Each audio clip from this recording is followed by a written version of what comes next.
ತೀಗೊಲ್ಲಹಳ್ಳಿ ಪಂಚಾಯತಿ ವ್ಯಾಪ್ತಿಯಲ್ಲಿ 3 ಬ್ರಿಡ್ಜಸ್ ಬರುತ್ತೆ.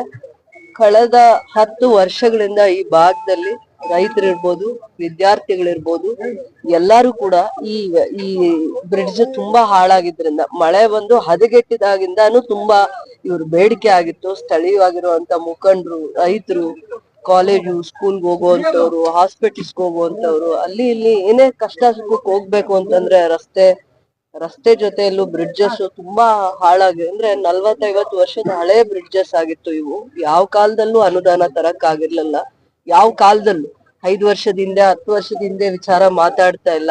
30-40 ವರ್ಷಗಳಿಂದಾನು ಇಲ್ಲಿ ಹೊಸ ಬ್ರಿಡ್ಜ್ ನ ಅವಶ್ಯಕತೆ ಇತ್ತು, ಬೇಡಿಕೆ ಕೂಡ ಇತ್ತು. ಅದರ ಪ್ರಸ್ತಾವನೆ ಆಗ್ಲಿ ಸರ್ಕಾರದಲ್ಲಿ ಎಲ್ಲೂ ಕೂಡ ಇರ್ಲಿಲ್ಲ. ಯಾವುದೇ ಪ್ರಸ್ತಾವನೆ ಸರ್ಕಾರದಲ್ಲಿ ಇರ್ಲಿಲ್ಲ.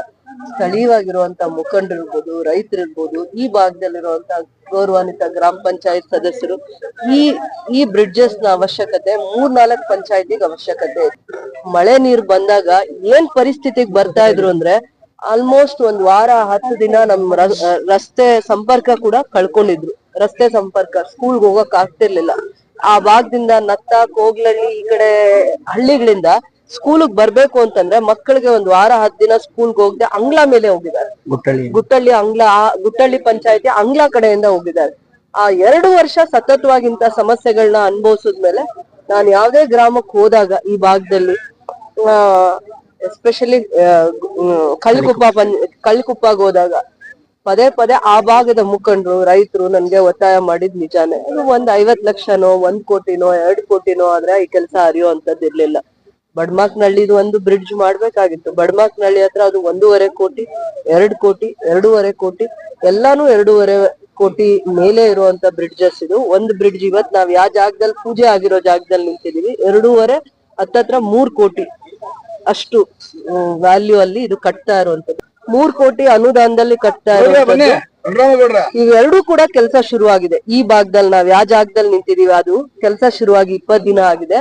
ಇನ್ನೂ ಒಂದು ಮುಂದೆ ಕೂಡ ಇದೇ ರೀತಿಯ ಕೆಲಸ ಆಗತ್ತೆ. ಅದು ಕೂಡ ಸೇಮ್ ಕಾಸ್ಟ್ 3 ಕೋಟಿ ಇದು. ಇನ್ನು 1.5 ಕೋಟಿ ಬಡ್ಮಾಕ್ನಳ್ಳಿ ಬ್ರಿಡ್ಜ್. ಅದು ನಿಮಗ್ ಗೊತ್ತದೆ, ನಮ್ಮ ಬೇತ್ಮಂಗ್ಲ ದಾರಿಯಿಂದ ಉನ್ಕುಂದ ಅಂದ್ರೆ ಕೋಲಾರ್ಗೆ ಹೋಗುವಂತ ದಾರಿಯಲ್ಲಿ ಅದೊಂದು ಬ್ರಿಡ್ಜ್. ಅದು ಸಿಂಗಲ್ ಟೆಂಡರ್ ಆಗಿದ್ರಿಂದ ಮತ್ತೆ ಅದು ರೀಟೆಂಡರ್ ಮಾಡಿ ಇವಾಗ ಆಗಿದೆ. ಅದು ಒಟ್ಟು ಈ ಪಂಚಾಯತಿಗೆ 3 ಬ್ರಿಡ್ಜಸ್ ನ ಮಾಡಿದೀವಿ 7.5 ಕೋಟಿಯಲ್ಲಿ. 7 ಕೋಟಿ 60 ಲಕ್ಷ ಅನುದಾನದಲ್ಲಿ ಆಗಿರುವಂತದ್ದು. ನಾವು ಭೂಮಿ ಪೂಜೆ ಮಾಡಕ್ಕೆ ಸ್ವಲ್ಪ ಟೈಮ್ ತಗೊಂತು, ಯಾಕಂದ್ರೆ ಕೋಡ್ ಆಫ್ ಕಂಡಕ್ಟ್ ಇತ್ತು. ಮಳೆ ಬರಕ್ಕೆ ಮುಂಚೆ ಈ ಕೆಲಸ ಶುರು ಮಾಡ್ಬೇಕು ಅಂತ ದೂರದೃಷ್ಟಿ ಇಟ್ಕೊಂಡು ಅಧಿಕಾರಿಗಳ ಜೊತೆ ಮತ್ತೆ ಆ ಕಾಂಟ್ರಾಕ್ಟರ್ ಯಾರು ಕೆಲಸ ಮಾಡೋ ಇಚ್ಛಾಶಕ್ತಿ ಇತ್ತು ಅಥವಾ ಯಾರಿಗದ ಆಗಿತ್ತು ಅವರ ಪ್ರಯತ್ನದಲ್ಲಿ ಇಲ್ಲೂ ಕೆಲಸ ಶುರು ಮಾಡಿ 20 ದಿನ ಆಗಿದೆ. ಇನ್ನೂ ಒಂದ್ ಕಡೆನೂ ಕೂಡ ಶುರು ಮಾಡಿದ್ದಾರೆ. ಬಹಳ ವರ್ಷಗಳ ಇದ್ದಿದ್ದ ಸಮಸ್ಯೆನ ಬಗೆಹರಿಸುವಂತದ್ರಲ್ಲಿ ನಾವಿವತ್ತು ಯಶಸ್ವಿ ಆಗಿದ್ದೀವಿ. ಸರ್ಕಾರಕ್ಕೂ ಕೂಡ ನಾನು ಧನ್ಯವಾದಗಳು ಹೇಳ್ಬೇಕು. ಸರ್ಕಾರ ಬಂದು ಕೆಲವೇ ದಿನಗಳಲ್ಲಿ ಅಧಿಕಾರಕ್ಕೆ ಬಂದಿದ ತಕ್ಷಣ ಇವತ್ತು ಪೂಜೆ ಮಾಡಿದೀವಿ ಅಂದ್ರೆ ಇದ್ರ ಹಿಂದೆ ಪರಿಶ್ರಮ ಜಾಸ್ತಿ ಇದೆ. 6 ತಿಂಗಳು ಹಿಂದೆ ಡಿಸೆಂಬರ್ ಸೆಷನ್ ಟೈಮ್ ಅಲ್ಲಿ ನಾವು PWD minister Satish Jarkiholi sir ಅವ್ರನ್ನ ಭೇಟಿ ಆದ್ವಿ. ಅಣ್ಣ ಅಂತಾನೆ ಕರಿತೀನಿ ನಾನು, ಸತೀಶ್ ಅಣ್ಣ ಅಂತ. ಹೇಳ್ದೆ 50 ವರ್ಷಗಳ ಹಿಂದೆ ಒಂದ್ ಪ್ರಸ್ತಾವನೆ ಇದ್ದಿದ್ದು, ಇವತ್ವರೆಗೂ ನಾವ್ ಅದಕ್ಕೆ ಅನುದಾನ ತಗೊಂಡ್ ಹೋಗಕ್ ಆಗ್ಲಿಲ್ಲ. ಮಳೆ ಏನೋ ಚೆನ್ನಾಗಾಗತ್ತೆ, ಮಳೆ ಚೆನ್ನಾಗಾದಾಗ ರೈತರಿಗೆ, ಓದೋ ಅಂತ ಸ್ಕೂಲು ಕಾಲೇಜ್ಗೆ ಹೋಗೋ ವಿದ್ಯಾರ್ಥಿಗಳಿಗೆ ಏನಾದ್ರೂ ಸಂದರ್ಭ ಬಂದು ಅಪಾಯ ಆದ್ರೆ ಆಂಬ್ಯುಲೆನ್ಸ್ ಕೂಡ ಓಡಾಡಕ್ ಆಗದೆ ಇರುವಂತ ಪರಿಸ್ಥಿತಿನ ಎದುರಿಸ್ತಾ ಇದಾರೆ. ಸುಮಾರು ಒಂದ್ 10-12 ಹಳ್ಳಿಗಳಿಗೆ ಈ ಸಮಸ್ಯೆ ಬರ್ತಾ ಇದೆ. ಪ್ರತಿ ಸತಿ ಹೋದಾಗ ನನ್ಗೆ ಮುಜುಗರ ಆಗ್ತಾ ಇದೆ ಆ ಹಳ್ಳಿಗಳಲ್ಲಿ ಮುಖ ತೋರ್ಸ್ಲಿಕ್ಕೆ ಅಂತಂದಾಗ, ನನ್ಗೆ ಕಾಲಾವಕಾಶ ಕೊಡ್ಬೇಕು. ನೀನ್ ಬರೀ 50 ಲಕ್ಷ 1 ಕೋಟಿ 2 ಕೋಟಿಯಲ್ಲಾಗಿದ್ರೆ ಇವತ್ತೇ ಮಾಡ್ತಾ ಇದ್ದೆ, ನೀವ್ ಇಷ್ಟು ದೊಡ್ಡ ಮೊತ್ತದ್ದು ಇದನ್ ತಂದಾಗ ತುಂಬಾ ಕಷ್ಟ ಆಗತ್ತೆ ಅಂತ ಅಂದ್ರು. ಅದಾದ್ಮೇಲೆ ಏನ್ ಅನಿಸ್ತೋ ಏನೋ, ಸೆಷನ್ ಕೊನೆ ದಿನಗಳಿಗೆ ಮತ್ತೆ ನಾನ್ ಲೆಟರ್ ಕೊಟ್ಟು ಬಂದಾದ್ಮೇಲೆ 6 ತಿಂಗಳಾದ್ರೂ ಟೈಮ್ ಕೇಳಿದವ್ರು 6 ದಿನದಲ್ಲಿ ಮನ್ಸನ್ನ ಕರಗಿಸ್ಕೊಂಡು, ಅಂದ್ರೆ ಅವ್ರಿಗೆ ಮನ್ಸಿಗೆ ಬಂತು ನಮ್ ಕೆಲ್ಸ ಮಾಡ್ಕೊಡ್ಬೇಕು ಅಂತ, ಯಾವ ಜಿಲ್ಲೆಯಲ್ಲೂ 1 ರೂಪಾಯಿ ಕೊಡ್ಲಿಲ್ಲ PWDಗೆ. ನನ್ನ ಒಂದು ಕ್ಷೇತ್ರಕ್ಕೆ 7.5 ಕೋಟಿ ಅನುದಾನ ಕೊಟ್ರು. ನಾನು ಒಂದೇ ಒಂದ್ ಕ್ಷೇತ್ರಕ್ಕೆ ಏನ್ ಅವ್ರ ಮನ್ಸಿಗೆ ಅನಿಸ್ತೋ ಗೊತ್ತಿಲ್ಲ. ಅವತ್ತು ನಮ್ಗೆ ಮುಖ್ಯಮಂತ್ರಿಗಳ ವಿಶೇಷ ಅನುದಾನ ಕೂಡ ಕೊಟ್ಟಿರ್ಲಿಲ್ಲ. ಅವ್ರೊಬ್ಬರಿಗೆ ಯಾವ ರೀತಿಯ ಗ್ರಾಂಟ್ ನ ಕೊಡ್ತೀನಿ ಅಂತ ಅವ್ರಿಗೆ ಅನ್ಸ್ತೋ ಗೊತ್ತಿಲ್ಲ. ಟೆಂಡರ್ ಪ್ರಕ್ರಿಯೆ ಮುಗ್ದಿದೆ, ಅನುದಾನ ಕೊಟ್ಟಿದ್ದಾರೆ ನನ್ಗೆ. ಯಾಕಂದ್ರೆ ಇವತ್ ಪೂಜೆ ಮಾಡ್ತಾ ಇದೀವಿ ಅಂದ್ರೆ ಅದ್ರ ಹಿಂದಿನ ಪರಿಶ್ರಮ ಅರ್ಥ ಮಾಡ್ಕೊಳ್ಳಿ. 20 ವರ್ಷಗಳಿಂದ ಬೇಡಿಕೆ ಇತ್ತು, ಪ್ರಸ್ತಾವನೆ ಇರ್ಲಿಲ್ಲ ಸರ್ಕಾರದಲ್ಲಿ. 20 ವರ್ಷದಲ್ಲಿ ನಾನು ಇರ್ಲಿಲ್ಲ, ಅಧಿಕಾರದಲ್ಲಿ ನಾನು ಇರ್ಲಿಲ್ಲ, ಪ್ರಸ್ತಾವನೆ ಕೂಡ ಸರ್ಕಾರದಲ್ಲಿ ಇರ್ಲಿಲ್ಲ.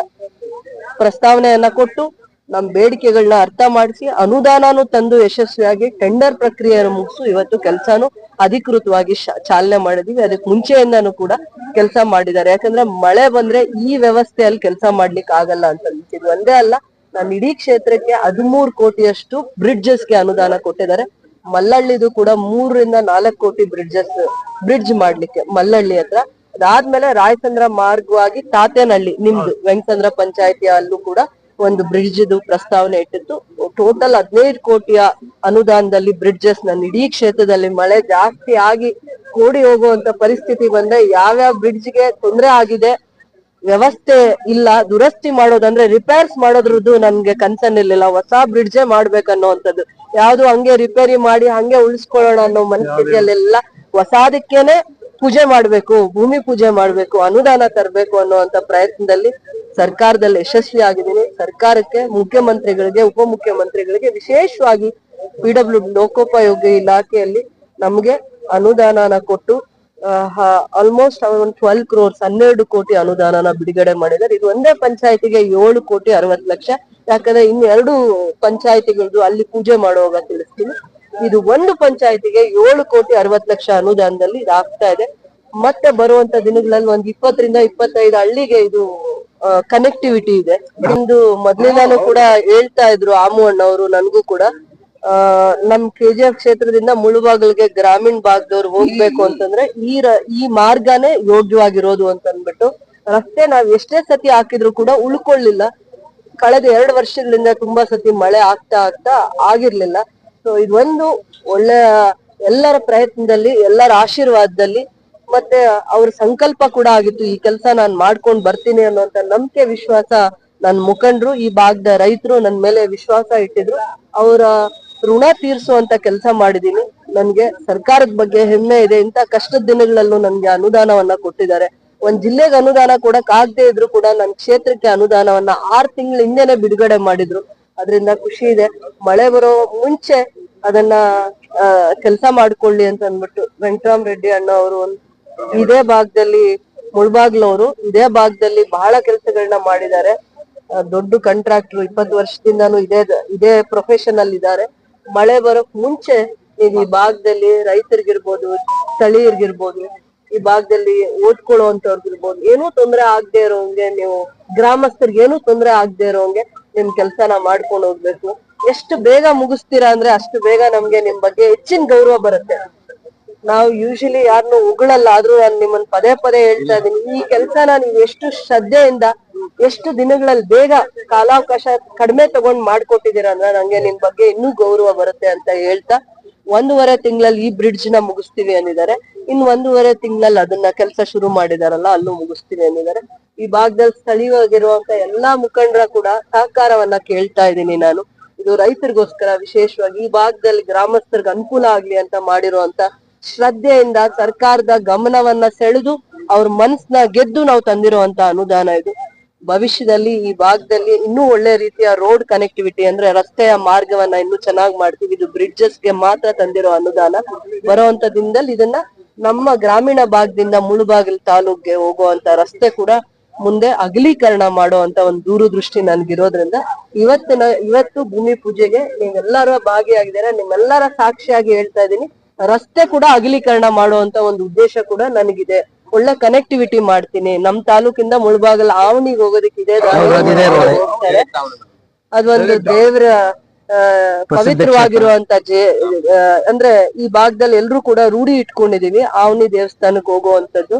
ಅದಕ್ಕೋಸ್ಕರ ಈ ರಸ್ತೆ ಮಾರ್ಗನ ಅವರ ದೂರದೃಷ್ಟಿ ಏನಿದೆ, ಅವ್ರಿಗೆ ಅನುಕೂಲ ಯಾವ ರೀತಿ ಇರುತ್ತೆ, ಅವ್ರ ಆಸೆ ಏನಿದೆ, ಅದ್ರ ಪ್ರಕಾರ ಮುಂದೆ ಮಾಡುವಂತ ಉದ್ದೇಶ ನನಗಿದೆ.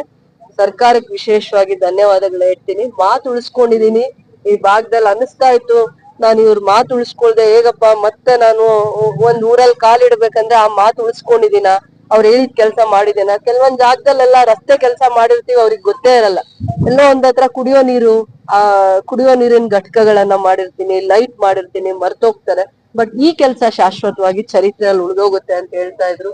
ಅವರೆಲ್ಲ ಮಾರ್ಗದರ್ಶನ ತಗೊಂಡ್ ಮಾಡಿದೀನಿ ಅಂತ ಹೇಳ್ತೀನಿ. ಇವರೆಲ್ಲ ಕಾರಣೀಭೂತರು. ನಾನು ಈ ಕೆಲ್ಸ ಮಾಡ್ಬೇಕಂದ್ರೆ ನನ್ನ ಹತ್ರ ಈ ಕೆಲ್ಸ ತಗೊಳೋದಕ್ಕೆ ಅವರಲ್ಲಿ ಏನ್ ಪ್ರಯತ್ನ ಮಾಡಿರ್ತಾರೆ, ಏನ್ ನನ್ ಹಿಂದೆ ಬಿದ್ದು ಕೋಪ ಮಾಡ್ಕೊಂಡು ಬೇಜಾರ್ ಮಾಡ್ಕೊಂಡು ನನ್ ಮೇಲ್ ಗಲಾಟೆ ಮಾಡಿ ಎಲ್ಲಾ ಪ್ರಯತ್ನನೂ ಮಾಡಿದ್ದಾರೆ. ಒಂದೇ ಪ್ರಯತ್ನದಲ್ಲಿ ಕೆಲಸ ಆಗಿಲ್ಲ, ಎಲ್ಲಾ ಪ್ರಯತ್ನದಲ್ಲಿ ಯಶಸ್ವಿ ಆಗಿದೀವಿ. ಇವತ್ತು ನಮ್ ರೈತರಿಗೆ ನಾನು ಖುಷಿಯಾಗಿದ್ದು ಒಂದು ಕೊಡುಗೆಯನ್ನ ಕೊಟ್ಟಿದ್ದೀನಿ ಈ ಭಾಗದಲ್ಲಿರುವಂತ ರೈತರಿಗೆ, ಸ್ಥಳೀಯವಾಗಿರುವಂತ ಗ್ರಾಮಸ್ಥರಿಗೆ, ವಿದ್ಯಾರ್ಥಿಗಳಿಗೆ, ಕಾಲೇಜ್ಗೆ ಹೋಗೋರ್ಗೆ, ಕುಂದುಕೊರತೆಗಳಿರುವಂತ ಪ್ರತಿಯೊಬ್ಬರಿಗೂ ಕೂಡ ಇದೊಂದು ಒಳ್ಳೆ ಕೆಲಸ ಮಾಡಿದೀನಿ.